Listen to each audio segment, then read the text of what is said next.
அழகே அழகு upcoming episode. நான் இப்போ தான் புதுசாக வீடியோ போட்டுட்ருக்கேன். வீடியோ பார்க்குறவங்க மறக்காமல் என்னோடய சேனலுக்கு ஆதரவு கொடுத்து சப்ஸ்கிரைப் பண்ணுங்கள், லைக் பண்ணுங்கள், கமெண்ட் பண்ணுங்கள், பெல் ஐக்கானை கிளிக் பண்ணுங்கள். அது எனக்கு ரொம்பவே ஹெல்ப்ஃபுல்லாக இருக்கும். வீடியோ இன்ட்ரெஸ்டிங்காக இருக்கணும்னு சொல்லிட்டு நடுவில் ஒரு விடுகதை கேட்டிருப்பேன். அந்த விடுகதையை பார்த்தோன்னே யார் ஆன்சர் கண்டுபிடிச்சிங்கன்னு கமெண்ட் பண்ணுங்கள். ஆன்சர் தெரியாதவங்க வீடியோ கடைசியில் பார்த்து தெரிஞ்சுக்கோங்க. தங்கராஜ் வீட்டில் பார்த்தீங்கன்னா சுரேஷ், மதி எல்லாருமே ஒன்றா உட்காந்து சாப்பிட்டுட்டு இருப்பாங்க. தங்கராஜோட அம்மாவும் பார்த்தீங்கன்னா உட்காந்து சாப்பிட்டுட்டு இருப்பாங்க. அதுக்கப்புறம் பார்த்தீங்கன்னா அவங்க பசங்களுக்கெல்லாம் தங்கராஜோட பசங்களுக்கெல்லாம் ஊட்டி விட்டுட்ருப்பாங்க. அதுக்கப்புறம் சுரேஷ் பார்த்தீங்கன்னா பொறுமையாக சாப்பிட்டுட்டு இருப்பார். உடனே அவங்க தங்கராஜோட அம்மா பார்த்தீங்கன்னா, என்ன போலீஸே குருவி கொத்துற மாதிரி குத்திட்டுருக்க, நல்லா அள்ளி எடுத்து சாப்பிடு, இல்லைன்னா திருடனை பிடிக்க போகும்போது அங்கேயும் போய் கீழே விழுந்துருவேன் அப்படின்னு சொல்கிறாங்க.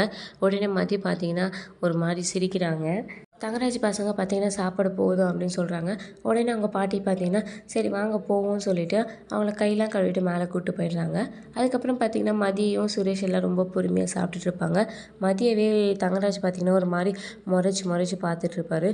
அதுக்கப்புறம் பார்த்தீங்கன்னா மதிக்கு அட்வைஸ் பண்ண ஆரம்பிச்சிடுவார். மதி சாப்பிட்டுட்டே இருக்கும்போது தங்கராஜ் திடீர்னு பார்த்தீங்கன்னா, அம்மா மதி உனக்கு வாசுகி தெரியுமா அப்படின்னு சொல்லி கேட்குறாங்க. உடனே ரேவதி பார்த்தீங்கன்னா, உங்கள் பெரியம்மா பொண்ணு வாசுகி அவளுக்கு எப்படிங்க தெரியும், அவங்களோட கல்யாணத்துக்கு கூட வரலையே அப்படின்னு சொல்கிறாங்க. நான் அந்த வாசுகியை சொல்ல, திருவள்ளுவரோட ஒய்ஃப் வாசுகியை சொல்கிறேன் அப்படின்னு சொல்கிறாங்க. உடனே ரேவதி சைலண்ட் ஆகிடுறாங்க. அப்புறம் மதி நீ சொல்லுமா தெரியுமா அப்படின்னு சொல்லி கேட்குறாங்க. மதி தெரியும் அப்படின்னு சொல்கிறாங்க. உங்களை பற்றின ஒரு கதை இருக்குன்னு கேள்விப்பட்டிருக்கேன் அப்படின்னு சொல்லிட்டு வாசுகி ஒரு நாள் கிணத்துல தண்ணி எடுத்துகிட்டு இருந்தாங்களாம். அப்போ அவங்க புருஷன் வாசுகின்னு சொல்லிட்டு ஒரே ஒரு முறை தான் கூப்பிட்டாராம். அவங்க உடனே அதெல்லாம் அப்படியே விட்டுட்டு விறுவிறுன்னு உள்ளே போயிட்டாங்களாம். உள்ளே போயிட்டு திரும்பி வெளியே வந்து பார்க்கும்போது அவங்க எப்படி விட்டுட்டு போனாங்களோ அந்த வாளி பார்த்தீங்கன்னா அந்த இடத்துலையே தொங்கிட்டு இருந்துச்சான் அவங்க வர வரைக்கும் அப்படின்னு சொல்லிட்டு, நல்லவங்க இது மாதிரி பண்ணாதான் அதெல்லாம் நடக்கும், அவங்க புருஷனுக்கு கீழ்ப்படிஞ்சவங்களாம் அப்படின்னு சொல்லி ஆரம்பிக்கிறாரு அவரோட அட்வைஸை. உடனே ரேவதி பார்த்தீங்கன்னா அவங்க மனசில் நல்ல வேலை நம்ம வீட்டில் கிணறு இல்லை அப்படின்னு சொல்லி நினைக்கிறாங்க. உடனே தங்கராஜ் என்னது அப்படின்னு சொல்லி கேட்குறாங்க. ஒன்றும் இல்லைங்க நீங்கள் சாப்பிடுங்க அப்படின்னு சொல்கிறாங்க.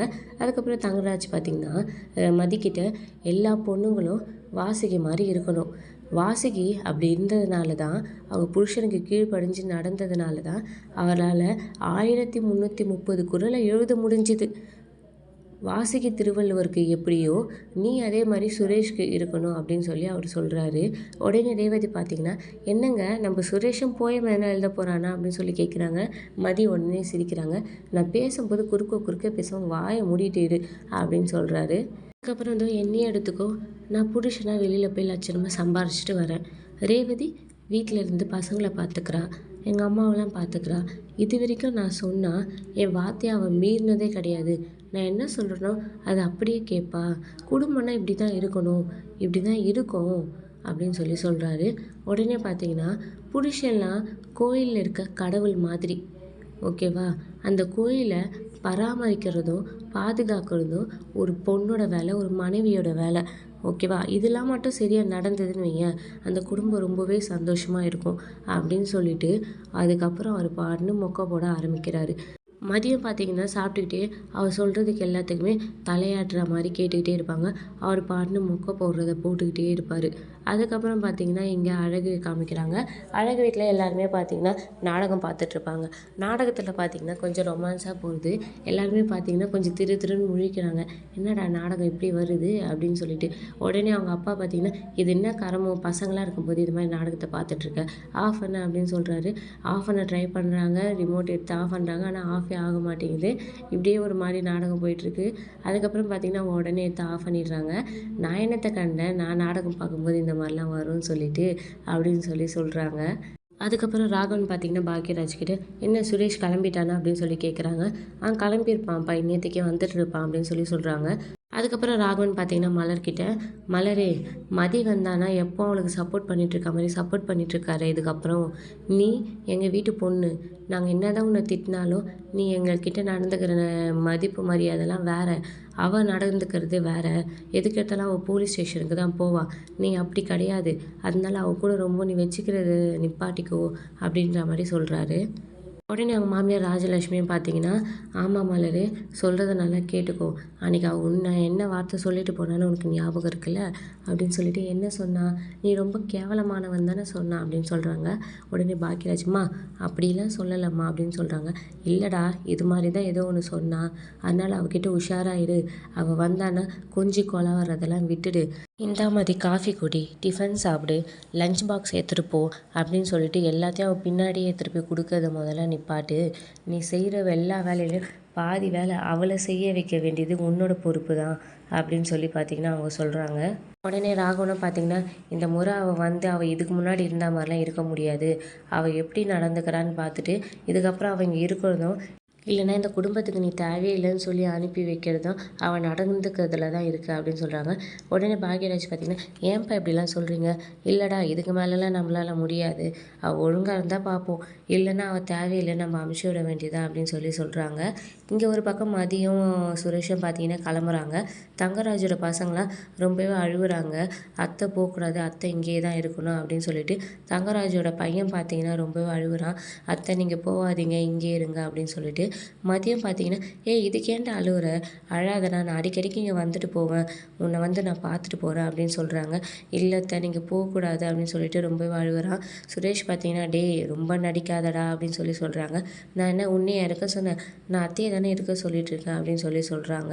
உடனே தங்கராஜ் பார்த்தீங்கன்னா, "அதெல்லாம் உங்கள் அக்கா ட்ரைனிங்காக இருக்கும்டா, அதனால தான் இது மாதிரிலாம் பண்ணின்னு இருக்கான்" அப்படின்னு சொல்கிறாரு.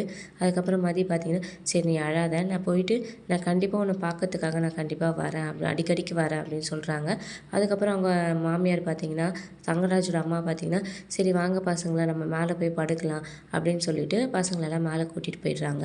இன்றைய விடுகதை: பேசாத வரை நான் இருப்பேன், பேசினால் நான் உடைந்து விடுவேன். நான் யார்? அதுக்கப்புறம் ரேவதி பார்த்தீங்கன்னா, சுரேஷ்கிட்டேயும் மதிக்கிட்டேயும், "இதுக்கப்புறமாவது பார்த்து பக்குவமாக நடந்துக்கோங்க. சுரேஷ், நீயுமே ரொம்ப கோவத்தை கம்மி பண்ணிக்கோடா. எதுக்கு எடுத்தாலும் கோவப்படுறத விட்டுட்டு எல்லாத்துலேயும் பொறுமையாக யோசிச்சு 2 பேரும் நடந்துக்கோங்க" அப்படின்னு சொல்லி அட்வைஸ் பண்ணுறாங்க. உடனே தங்கராஜ் பார்த்தீங்கன்னா, "என் மச்சானுக்கு நான் சொல்லிக்கிறேன், நீ வாயை மூட்டு கம்முனு இரு" அப்படின்னு சொல்லிட்டு சுரேஷை வெளியே கூப்பிட்டு வந்துடுறாரு. வெளியே வந்தோடனே தங்கராஜ் பார்த்தீங்கன்னா சுரேஷ்கிட்ட, "நான் இதுக்கு முன்னாடி உங்ககிட்ட சொன்னது தான். அவள் முழுசாக உன் கண்ட்ரோலில் வரணும்.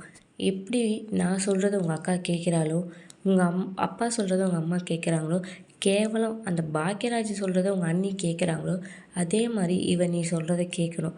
அது மாதிரி நீ அவளை மாற்றணும். இதே நான் உங்கள் அக்கா கிட்ட காஃபியை தலைகீழாக கொண்டு வான்னு சொன்னேன்னு வையேன், உங்கள் அக்கா உடனே போய் ஃபோனில் தேடுவா, தலைகீழாக நடப்பது எப்படி அப்படின்னு சொல்லி தேடி அதை கஷ்டப்பட்டு கற்றுக்கிட்டு நான் சொன்ன மாதிரியே காஃபியை தலைகீழ கொண்டு வந்து கொடுப்பா. அதுதான் பொண்டாட்டிங்கிறவ. நீ சொல்கிறத அவள் கேட்கணும்.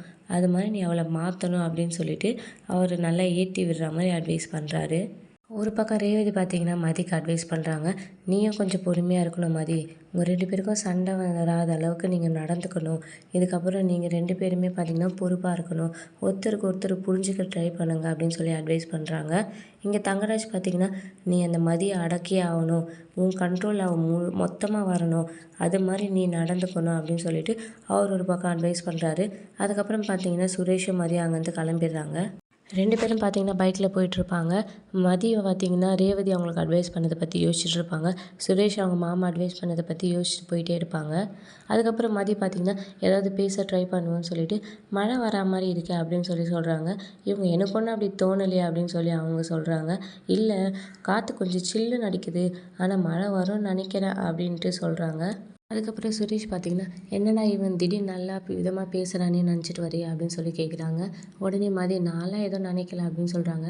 "நானாக ஒன்றும் நல்லா பேசலை. எங்கள் அக்கா சமாதானமாக போன்னு சொன்னாங்க, அதனால தான் பேசுகிறேன். நான் நல்லா பேசுகிறேன்னு சொல்லிட்டு நீ ஜெயிச்சதான் நினச்சிக்காத" அப்படின்னு சொல்கிறாரு. மதி பார்த்தீங்கன்னா, "நான்லாம் எதுவும் நினைக்கல" அப்படின்னு சொல்கிறாங்க. "எங்கேயாவது இப்போ வாயை திறந்து பேசுகிறாளா பாரு. ஒருத்தன் இவ்வளோ தூரம் இறங்கி வந்து பேசுகிறானே, திரும்ப ஏதாவது பேசுவோன்னு பேசுகிறாளா பாரு. கேட்குறதுக்கு மட்டும் மூஞ்சால் அடிச்ச மாதிரி பதில் சொல்லிட்டு கம்முன்னு உட்காந்துட்டு வரா, பிசாசு பிசாசு" அப்படின்னு மனசில் நினைக்கிறாரு. அதுக்கப்புறம் மதி பார்த்தீங்கன்னா சாரி சொல்கிறாங்க. உடனே சுரேஷ், "என்னது?" அப்படின்னு சொல்லி கேட்குறாங்க. "இல்லை, சாரி சொன்னேன்" அப்படின்னு சொல்கிறாங்க. "ஓ, இன்னைக்கு இதெல்லாம் கூட உனக்கு கேட்க தெரியுமா?" அப்படின்னு சொல்கிறாங்க. "என்ன திடீர்னு சாரிலாம் கேட்குறேன்" அப்படின்னு சொல்கிறாங்க. "இல்லை, நான் உங்களுக்கு அடிபடணும், நான் அன்றைக்கி அப்படி தள்ளி விடல. உங்களுக்கு அடிபடணுன்றது என்னோடய இன்டென்ஷன் கிடையல, தெரியாமல் நடந்துச்சு" அப்படின்னு சொல்கிறாங்க. உடனே சுரேஷ் பார்த்தீங்கன்னா, "தெரிஞ்சு பண்ணியோ தெரியாமல் பண்ணியோ, எனக்கு அடிபட்ட வலியை விட அவமானத்தில் பட்ட வலி தான் அதிகம் அப்படின்னு சொல்கிறாங்க. அப்படியே பார்த்தீங்கன்னா இந்த எபிசோட முடிக்கிறாங்க. இனி அடுத்தடுத்து ஒரு விறுவிறுப்புகளும் சுவாரஸ்யங்களும் ஷார்ட் அண்ட் ஸ்வீட்டாக தெரிஞ்சுக்க மறக்காமல் என்னோட சேனலை சப்ஸ்கிரைப் பண்ணுங்கள். விடுகதையின் விடை அமைதி.